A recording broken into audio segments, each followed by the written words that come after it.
we've had a phenomenal success in the survival rate of the animals that have come to our facility. I believe we are at 98%, that 98% of the animals that came to our facility we were able to rehabilitate, rescue, and release. It takes a lot of effort. We have veterinarians, we have biologists, we have trainers, and all of them working together. They're very dedicated folks with very specialized skills. I'm getting the diets ready for these 2 turtles that are about to eat. They already got their vitamins this morning, so now we're giving them the rest of their food.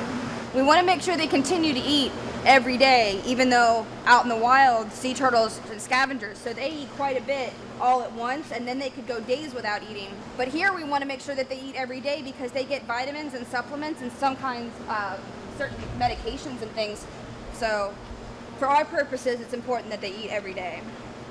I'm a firm believer in exercise and conditioning of the animals. So they're kept in small, relatively small pools. When they get medically clear, they start going into the exercise pool, which is a larger pool, and then we monitor them to see how they swim. This turtle is probably 2 to 3 years old. It's relatively young. We call it a juvenile turtle. Before they're released, these turtles usually swim about 30 minutes a day to an hour a day in a swim pool like this. It gives them a chance to build up their strength, to be in a larger area, so that when they get out in the wild, they have a lot of strength and a great chance of survival.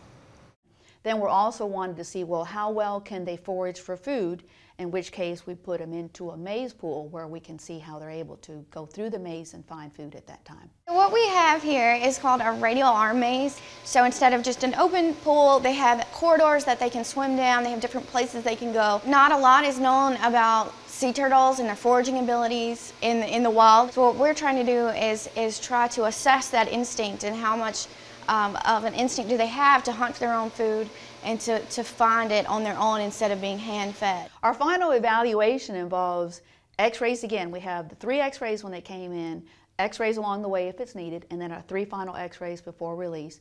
Then we have the final blood work that's done to make sure everything's okay. Then we have the physical observation. How are they eating? Are they eating well? What is their weight? Have they grown? And then how do they swim when we put them out into the larger pool? And if they can swim without any problem and I don't have any concerns, then I'll give the final okay on it. It is a very sophisticated process.